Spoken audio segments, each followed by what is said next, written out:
question is, bottom line is, what happens after the husband and the wife leave this world? Do they both go to the same Olam HaBa or no? Bottom line, right? So the Stipler Gaon told somebody, I came to him and asked him about a shidduch for his daughter. And he told him that this guy's a nice guy, but he doesn't learn Torah. So the Stipler Gaon says, no, your daughter should not marry this guy. Even though he's a nice guy, you should not marry him. Why? Because your daughter's a tzadikah. This guy's not learning Torah, so they're definitely not going to be together in Olam HaBa. Not going to be together in Olam HaBa. Why? Because every person goes to his place based on his merits. If the wife does the job that she's supposed to in this world, that means that she's not only going to be a arm candy for her wife, for her husband. She's not only going to be a baby oven. What is she going to be? She's also going to raise a house of Torah. The kids are going to go to yeshiva. The daughters are going to go to Beit Yaakov. The husband is going to go learn Torah, even if he works. He's going to go to Shiur Torah. Every day he's going to learn Torah. Every day. Why? It's important for the husband to learn Torah for the wife, not just for the husband. For the wife. Every day she has to make sure the husband learns Torah. In the morning a little bit, at night a little bit more when possible.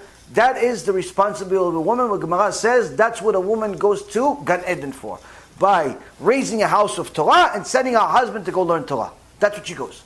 Now if the wife tries to send her husband, but her husband's a deadbeat, doesn't want to go, doesn't want to learn, doesn't want to do nothing, he wants to go watch soccer games. And she's a tzadikah. And she tried everything. She tried to convince him with food. She tried to convince him with all types of wonderful love. And she tried to convince him with gifts. And she tried to convince him year after year. And she cried to HaKadosh Baruch Hu, day and night. Day and night, please HaShem, open his eyes. Let him watch the Shiur Torah. Let him read the Chumash. Let him go to the Shiur. Let him do, please HaShem, I'm trying. I tried making him his food. I tried all types of things. All types of things. He's not doing it. He's a mamash a chamor, this guy. He does not want to learn. I tried everything. HaShem, please soften his heart. He's like Paro. It's like Paro. I didn't know that I married Paro when I married him. I didn't know. And she cries to HaShem. HaShem will help her. HaShem will help her. But even if after that he remains Paro, and she's a tzadikah, surely they're not going to be in the same Gan Eden. Why? He's not going to Gan Eden. He's not going to Gan Eden. So surely they're not going to go to the same place. Now, the Rogatchover Rebbe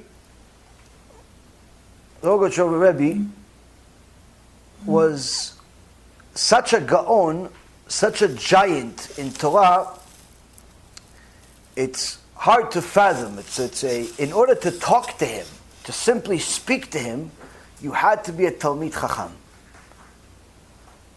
To understand. He was an enormous Talmid Chacham, a Chabadnik. And he was very, very aggressive with Talmidei Chachamim. If some Talmid Chacham would come, ask a question that's off, or make a comment that's off, he'd tear him up. Tear him up. The people would cry. Hamash. One time, this rabbi, who was not exactly a very likable person, was going to visit. And I said, you're going to go see the Rogatchover Rebbe? He didn't really want to. But how can you go to the town with the Rogatchover Rebbe? The Gedol Hador is there and you're not going to go see him. Might as well not go. It's embarrassing. So he said, how am I going to go see? He's going to tear me up. It was well known that the Rogatchover Rebbe was Kodesh Kodeshim, but he was fire, from much fire. Anyway, he says, okay, I'm going to take a chance. This rabbi wrote a book or two. I'll hold my own. Came, got to the Rogatchover Rebbe's house. He welcomed him very nicely, spoke to him really, really nicely, gave him a drink, this, that. Nothing, regular conversation. Really nice to him, actually. So at the end of the meeting, he said, oh, thank you, Kvod Harav. Appreciate it. But just one thing, Kvod Harav. It's just, I don't know, people said that the Rav is very aggressive and, when it comes to dealing with Talmidei Chachamim. But Baruch Hashem, the Rav was very nice to me. He says, yeah, I'm only like that with Talmidei Chachamim. Meaning what? You're not Talmidei Chacham.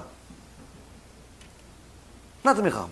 I'll be nice. I'll be like, you're a regular person. I talk to you like a regular person. Talmidei Chacham, I have to be critical of him. Why? It's fire. Fire, to keep him up, to keep him sharp. Now this Kodesh Kodeshim, one day, he says to his students, I know I'm only going to go to Gan Eden because of my wife, my Rabbanit. Gadol Hador says, only because your wife. Well, what does your wife do? He says, see, my wife, tzadika. All day she does chesed, she does mitzvot, all day. She's going to go up to Shamayim. She's going to go up to Shamayim. She's going to say to her, I'll go to Gan Eden. I'm going to go to Gan Eden. Okay. Then one day, she says, I'm also going to go. Before, afterward. And my wife will say, okay, where's my husband?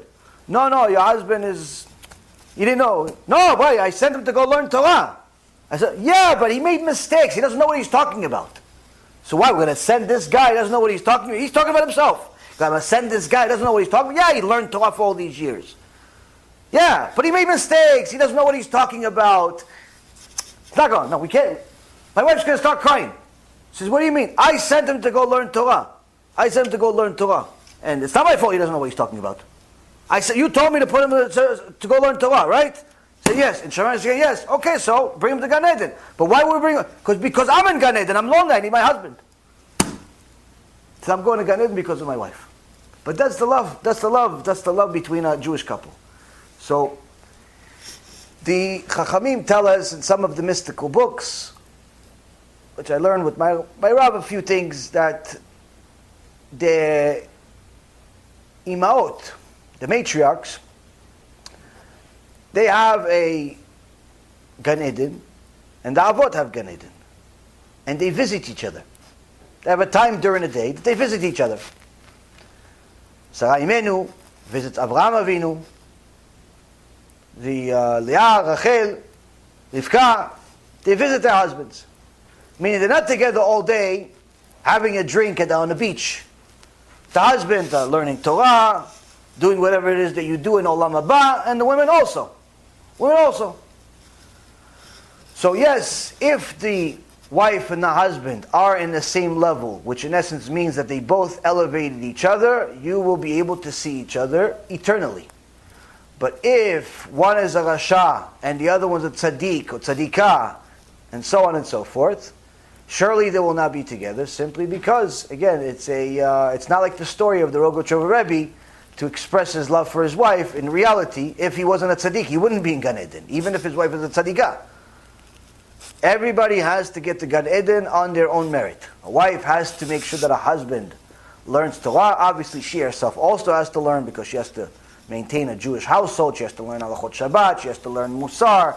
She has to learn the kashrut laws, tarat mishpacha. There's a lot of stuff that a woman needs to know herself. And she should also go to a Shiur Torah, and she should also learn on a regular basis. But the bigger obligation for more halachot is on the husband. And if a wife does not cry to HaKadosh Baruch Hu for her husband and kids to learn Torah, she did not fulfill her mission in this world. No, but I read Tehillim every day. Don't read Tehillim. Just send them to yeshiva. Don't read a single book of Tehillim your whole life. Just make sure they go to Shiur Torah. Why? Tehillim is good, but not if that's at the cost of your kids are all chilonim. Like sometimes women have a warped idea of what their obligation in the world is. They think that if they hang out with their girlfriends, read Tehillim all day, that makes them righteous. If your husband and kids are not serious about learning Torah, you have a serious problem. You have a very serious problem. And the problem is that many times women say, yeah, but I tried. You didn't want to do it. When did you try? I don't know. I tried for a couple of years. I gave up. Oh, okay, so you didn't try then. If you tried, that means you tried yesterday and today. And you're going to try tomorrow. And you're never going to give up. But there's different ways to try. It's not to be misunderstood. Sometimes I have people call me ask me for different shlom bayit issues and things like that. And many times people think that I'm more harsh on the guys. More harsh on the guys about how their manners are terrible and so on. Many people think that. And they're right. I am. It's true. I am more harsh on the guys. Why? Because more times than not, guys act like animals. But it doesn't mean that the women are all malachim. Many times, the guys act certain ways because the women don't know how to treat them. Now, if a guy, if a man, if a husband, if a Jew is going to be a good husband, he has to learn Torah. If a woman is going to be a good wife, she also has to learn Torah, and she has to convince him to learn Torah. The problem is that sometimes we think that we are good enough by ourselves and everybody else is nothing. And what ends up happening is that you have women that they go to a Shiur Torah, they read Tehillim with their girlfriends, they speak Divrei Torah among each other, and become little rebbitzins among each other. And their husbands, they care less what they do. And they disrespect their husbands in such an awful way, thinking that it's okay. Now, if you disrespect your husband and you don't make sure that your husband is a king in your house, for sure you're not a queen. If you treat your husband like he's some janitor, if you disrespect him like he's a nobody, if you make fun of your husband by calling him a loser, for sure you're going to Gehinnom. Why? Because Isha bona, Isha oreset. A woman builds, a woman destroys. If you do not build your husband to make sure he wants to learn Torah, he wants to do mitzvot, he wants to do everything possible to make sure that HaKadosh Baruch Hu is happy, even if it's just to please you. If you don't get him to that, you have failed miserably in this world.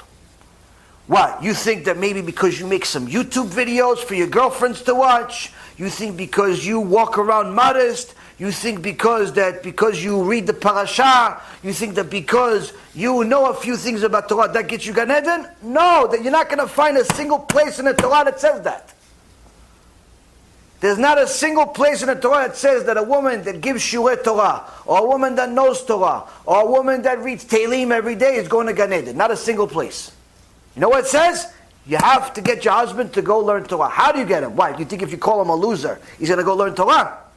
You think if you tell him, listen, you don't learn, no food. Stay outside. Sleep on a bench with the homeless people. You think that's going to get him to go learn Torah? Think it's going to build your husband? Best case scenario will be a loser. At the best case scenario. Why? A husband, as macho as he is, needs the support of his wife. He needs to feel like he's the best in her eyes. Same thing with the woman. Woman needs to feel like she's the most beautiful in her husband's eyes. If the husband looks at other women, automatically that makes the wife feel ugly. Why? Why is he looking at other women if I'm pretty? So if he's looking at other women, whether it be internet or in real life or whatever, if he's looking at other women, then obviously I'm not pretty enough for him. So maybe I should be more provocative, or maybe I should look like one of these parot, one of these cows that walks around with no clothes, or maybe I should act like... She starts thinking she's self-conscious. Why? He's not looking at me. He's not paying me attention. He's not telling me how much he loves me. Surely, so that means that he doesn't think I'm pretty. He doesn't think of this. So she loses her confidence based on the attention her husband gets. But it's not a one-way street, ladies. It's not a one-way street. The husband, if the wife does not make him feel like a king, as soon as he gets into the house, there is no, 1 second, honey, I'm finishing a phone call. That doesn't exist in a Jewish house. It doesn't exist. As soon as you hear your husband that learned yesterday's shiur that knows he has to knock on his own house door, hang up. Hang up. No, honey, I'll be with you in a second. Nothing like that. The second your husband arrives in the house, you have to stop everything you're doing, go say hello. Oh, but I'm relaxing on the couch. Get up, the king arrived. Bemet, that's what Allah is. You have to get up when the husband came home. You have to get up. Why? He's the king. Well, how come he doesn't treat me like a queen? Because you didn't make him a king. You treated him like he's some bus driver. You treated him like he's some teacher. You treat him like he's some, whatever his profession is, not as a king. So, obviously, you cannot be a queen if he's not a king. The second he arrives home, you have to stop what you're doing, go welcome your husband. Yeah, but I'm tired. Okay, so become untired. Become untired. Just like when your girlfriend shows up, and you were tired, but as soon as your girlfriend shows up, all of a sudden you have energy. All of a sudden you have energy to talk for 4 hours straight about everything that happened in the last 3 hours since you last talked to her. All of a sudden you have energy. Before she came, you had the sponge on your head. Oh, I'm dying, honey. I'm dying. I'm dying. I need to rest. I'm dying. The second your girlfriend came out, she came out. Oh, what are you doing? 4 hours speech. 4 hours. You just spoke to her 3 hours ago. How do you have 4 hours of material? 4 hours haven't passed since the last you spoke to her. 4 hours, you have energy all of a sudden. 3 hours ago, you were almost dying. But she showed up to your house. Surprise, surprise, surprise. All of a sudden, you have an energy. No, why you tell her to go? No, I'm okay, I'm okay. I thought you were dying, honey. I was going to call 911. No, I'm okay. You're extreme. Well, you just told me to call 911. No. All of a sudden you have energy. Your husband arrived, you have to have the most amount of energy in the world. Meaning, you have to look pretty. Do not welcome your husband with a sponge on your head, look like you just came from Tisha B'Av. You came from some funeral. Makeup's over here, and there. It looks like you're some cartoon. You have to look pretty when you're out. Yeah, but he comes home late. It's 10 o'clock at night. Okay, so be ready at 10 o'clock at night. Why? That's your job. The king arrived. The king arrived. You want to be a queen? You have to have a king. There's no queen by herself unless it's in England. 500 years, she's a queen. No husband. Shtabach Shimo. Woman is older than some religions in the world. Where's the husband? So, king arrived, you have to look pretty. You have to get ready. Guess what? He has to have food too. Oh, but I'm tired. Okay, so you should have been untired and made him food. Okay, honey, I'll make him what he likes. Why? He went to learn Torah. He went to learn Torah. Make him what he likes. If your husband is picky when it comes to food, make him what he likes. Don't tell him, here's some potato chips. Laila Tov. If your husband's picky, you want him to become a Talmid Chacham, feed him. Now, I'm not telling you that you have to make him a 3-course meal every night, but he has to be happy. He has to feel that when he comes home, he's welcome there. Never use such language like, oh, you're here? What do you mean, oh, I live here? What do you mean, oh, I'm here? Where do you want me to be? Oh, no, I thought you were working. Are you implying that I should go back to work? I could just live at work if you want. Maybe you'll pay the mortgage. You have to be excited. You have to be excited to see your husband. Why? He's the king. The king arrived. Now, if you're half asleep, make us over here, you only look good when you go to the supermarket for Jose. Guess what? Your husband's not going to be happy. So he's going to say, listen, I'm learning Torah, but no one cares. When I made money, she cared. Why? I bought her a nice diamond bracelet, she cared. But when I got a chidush, she didn't care. In fact, she told me I don't even like it. Guess what? You just destroyed his entire ego, his entire confidence system. You didn't like his story about Moshe Rabbeinu. You didn't like his story about Rabbi Akiva. You said, no, the rabbi says it better. Guess what? You just destroyed him. You are going to be judged in Shemaim as a murderer. Why? Your husband gave you a story. You didn't like it, you had to pretend you like it. Just like he sometimes pretends to like your food, you have to pretend to like his story. Why? Isha bona, isha oreset. Just like you don't like when he compares you to his mother, don't compare him to the rabbi. Like his stories, cheer him up. Honey, you're really getting better at this. Wow, I love this. Pretend. Pretend. Why? You have to build him. One of the Gdolei Ador, Rabotai Karim, when he was still a nar, young guy, 20 years old, just got married. Already at 20 years old, no one knew who he was. His wife would call him Gdol Ador. One of the Avrechim at his college, young guy, came, knocked at the house. Yes? Oh, I want to see, he said his name. Who? Call him by his first name. Who you want to see? Nobody like that. No, what? This is not the house of a... You mean the Gdol Ador? You dare call the Gdol Ador by his first name? The guy got shot. He's never this. Mamash made the guy red. His whole face became red. Why? How you call the Gdol Ador? One time, another guy came to the house, and the Rav said, "Come here." And she saw that the guy is taking his time. She yelled at him. The Gdol Ador is telling you to stand up. You're still sitting. You know what happened to him? He became the Gdol Ador. He became the biggest rabbi in the world. You know why? His wife built him up. But if your wife tells you you're a loser, at the best case scenario, you become a loser. If your wife insults you, tells you you're nothing, I should have married somebody else, guess what? He wishes you did too. At the best case scenario, you'll be a loser. So this is why, Rabotai, Musar is for everyone. Not just for the husbands. Not just for the wives. For everyone. For your kids too. For your kids too. It is more common that men do certain things that are worse than what women do, but nonetheless, unfortunately today, people in general do not know how to treat each other. They don't know how to treat each other, they don't know how to respect each other, and then they complain that they don't want to be with each other. Oh, he doesn't want to be with me anymore. Yeah, who would? Who would want to be with you? I'm surprised he even said that, oh, I do in the first case. All you do is insult. You never want to do anything good. Everything is for you, you. You're the most selfish person on planet Earth. So he's doing you a favor. He's leaving you alone so he can be with you. Marry yourself. This is a common problem. Because everyone is looking for themselves. You want to be married successfully? You have to do everything possible for the other side, with nothing expected in return. Do everything possible to make her happy. You do everything possible to make him happy.